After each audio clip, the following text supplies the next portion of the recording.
যোৰহাটত স্বাস্থ্য সেৱাৰ ফুপুলা স্বৰূপ কিয় যোৰহাটৰ ৰোগী মৰণত শৰণ দি যাব লাগে গুৱাহাটীলৈ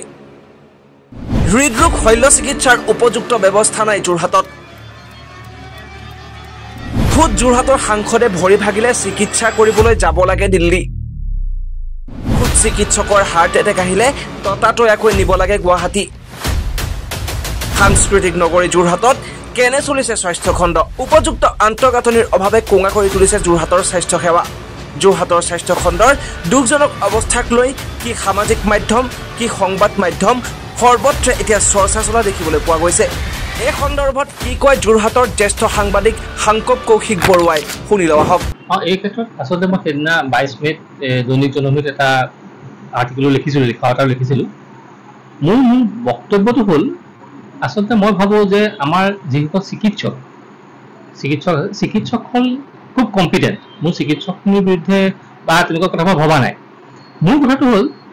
মই যিটো ভাবিছোঁ যে আমাৰ যিটো আন্তঃগাঁথনি ইনফ্ৰাষ্ট্ৰাকচাৰ আমাৰ সমস্যাটো ইনফ্ৰাষ্ট্ৰাকচাৰৰ লগত খুব বেছি হৈ আছে যে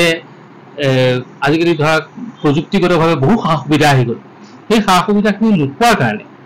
আমি অনবৰতে ডিব্ৰুগড় বা গুৱাহাটীলৈ বিশেষকৈ গুৱাহাটীলৈ আমি প্ৰতি মুহূৰ্ততে হাত পাতিবলগীয়া হয় চাবলগীয়া হয় আৰু এজন ৰোগীক যেতিয়া সংকটকালীন অৱস্থাত গুৱাহাটী বা ডিব্ৰুগড়লৈ লৈ যোৱাটো অত্যন্ত জটিল হয় আৰু তেওঁৰ স্বাস্থ্যৰ অৱনতি ঘটে গতিকে সেই প্ৰযুক্তিগত সা সুবিধাখিনি টেকনিকেল যিখিনি সা সুবিধা আন্তঃগাঁথনিখিনি আমি যদি যোৰহাটতে পোৱাৰ ব্যৱস্থা হয় মই ভাবোঁ আমাৰ চিকিৎসকসকলে তেতিয়া ইয়াতে সেইটো বহু ৰোগ নিৰাময় কৰিব পাৰিব আমি বহু মৃত্যুৰ হাৰ কমাব পাৰিম বুলি মই বিশ্বাস কৰোঁ বা মই মোৰ যিসকল চিকিৎসক বন্ধু আছে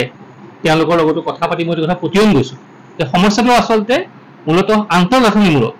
এই আন্তঃগাঁথনিৰ সমস্যাখিনি যদি সমাধান কৰিব পাৰি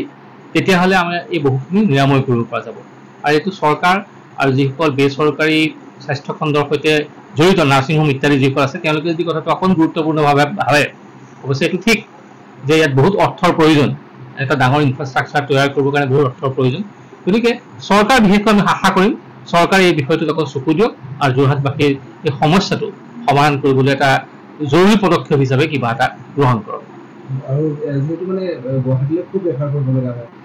এতিয়া প্ৰাইভেট হস্পিটেলখনৰো এইটো অৱস্থা হ'বলৈ হয় তেতিয়াহ'লে ধৰক মানুহে এতিয়া তাৰ ওপৰত দৰকাৰ নহয় আমি এটা ভুল কৰিছোঁ মই ভাবোঁ প্ৰাইভেট হস্পিটেলকেইখন বুলি কোৱাৰ লগে প্ৰাইভেট হস্পিটেলতে চব থাকিব বুলি ভবা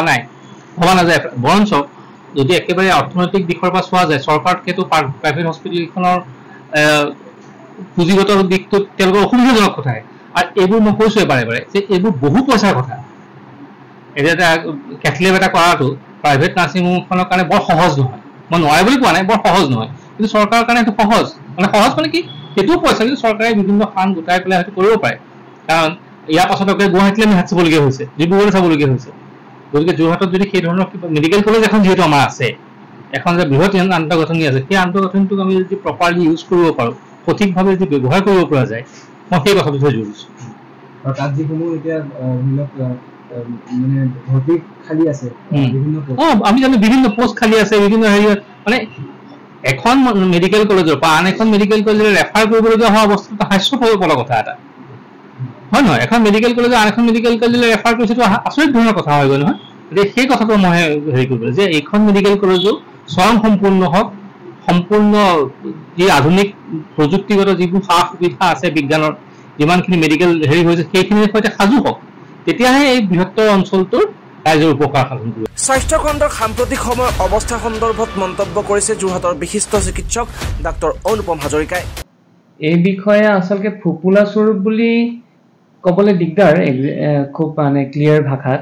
কিন্তু আমি যদি চাবলৈ যাওঁ আমাৰ ধৰক ইনফ্ৰাষ্ট্ৰাকচাৰ যিটো আমি কওঁ ইনফ্ৰাষ্ট্ৰাকচাৰটো বহু সময়ত চৰকাৰে দিছে নিদিয়া নহয় কিন্তু ইনফ্ৰাষ্ট্ৰাকচাৰ মেচিনেৰী এইখিনি বস্তু আফটাৰ অল সেইখিনি কোনে চলাব হিউমেন ৰিচোৰ্চ নহয় জানো মানুহে চলাব সেইখিনি বস্তু মেচিন এটা আপোনাৰ ধৰক আজি খুব অত্যাধুনিক মেচিন এটা দিয়ে দিলে লাগিলে সেই মেচিনটো কোনে চলাব আল্টিমেটলি এজন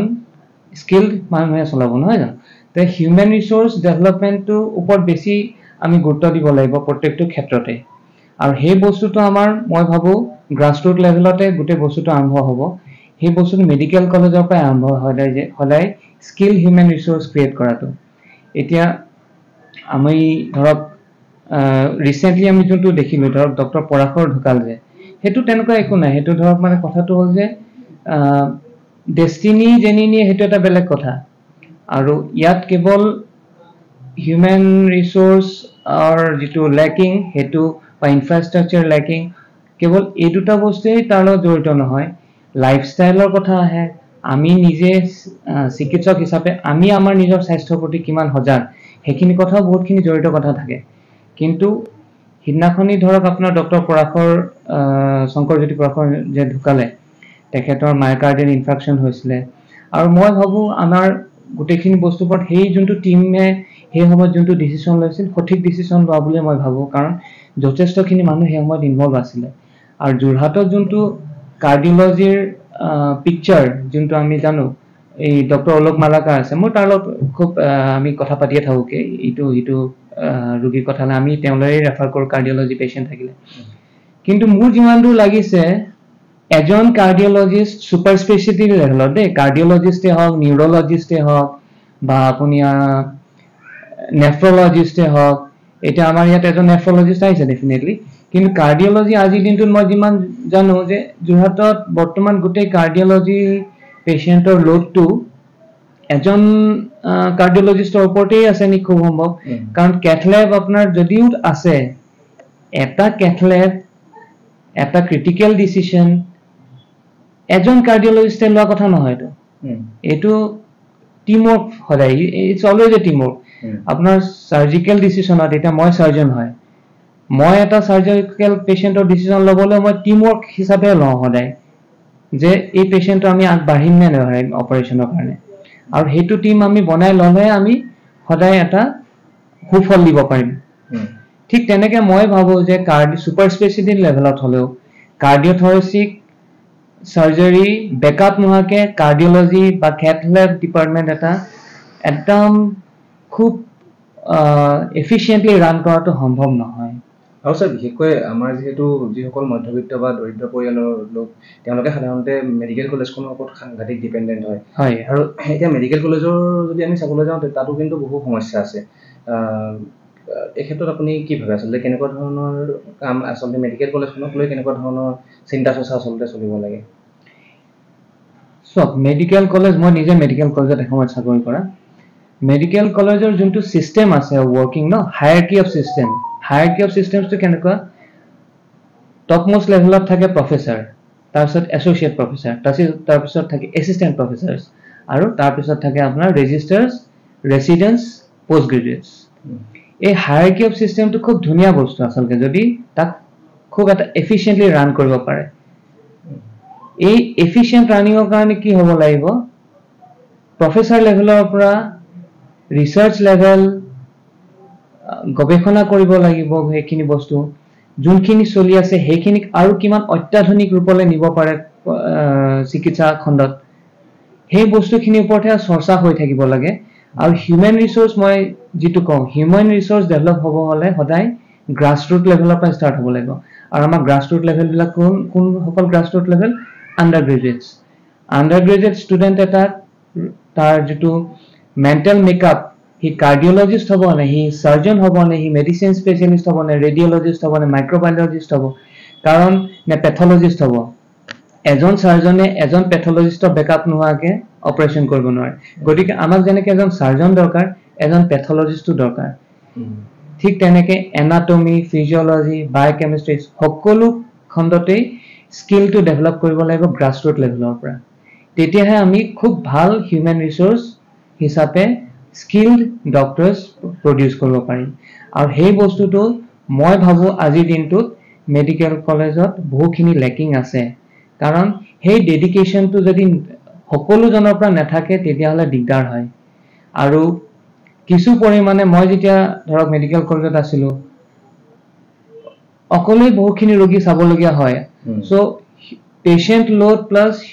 আপোনাৰ পেচেণ্ট ডক্টৰ যোনটো লোডটো সেই লোডটো অকণমান হেণ্ডেল কৰিবলৈ দিগদাৰ বহুত সময় তো তেনে ক্ষেত্ৰত কি হয় এজন ৰোগীয়ে যোনটো এটেনশ্যন পাব লাগে সেই এটেনশ্যনটো অলপো যদি ডেফিচিট হয় হয়তো এটা ইম্পৰ্টেণ্ট ডায়েগনচিছ বা এটা ধৰক আমাৰ মই ENT চাৰ্জন হিচাপে গৈছোঁ আমি কেঞ্চাৰলৈ সদায় সজাগ হৈ থাকোঁ আমি সেই তেনেকুৱা এটা ডায়েগনচিছ মিছ কৰোঁ বুলি সদায় এটা মনত ভয় থাকে সেইকাৰণে মই এতিয়াও যদি ব্যক্তিগত খণ্ডত মই কৰি আছোঁ মই সদায় সেই কেঞ্চাৰ বেমাৰ এটা যাতে মিছ নকৰোঁ সেইটো কাৰণে মই সদায় সজাগ হৈ থাকোঁ তো মই ভাবোঁ এই হিউমেন ৰিচোৰ্চ ডেভেলপমেণ্টটো সদায় মেডিকেল কলেজত একদম গ্ৰাছৰুট লেভেলৰ পৰা ষ্টাৰ্ট কৰিব লাগে আৰু তাত আটমষ্ট ডেডিকেশ্যন লাগিব প্ৰত্যেকজনৰ ডেডিকেশ্যন লাগিব কোনোবাই কৰিছে কোনোবাই নাই কৰা নহয় ইয়াত টিম ৱৰ্ক মানে এজন পোষ্ট গ্ৰেজুৱেটক একদম খুব এক্সপাৰ্ট কৰি উলিয়াই পঠিয়াব হ'লে টিম ৱৰ্ক লাগিব যোৰহাটৰ পৰা সপোন বৰাৰ ৰিপৰ্ট এনজে মিডিয়া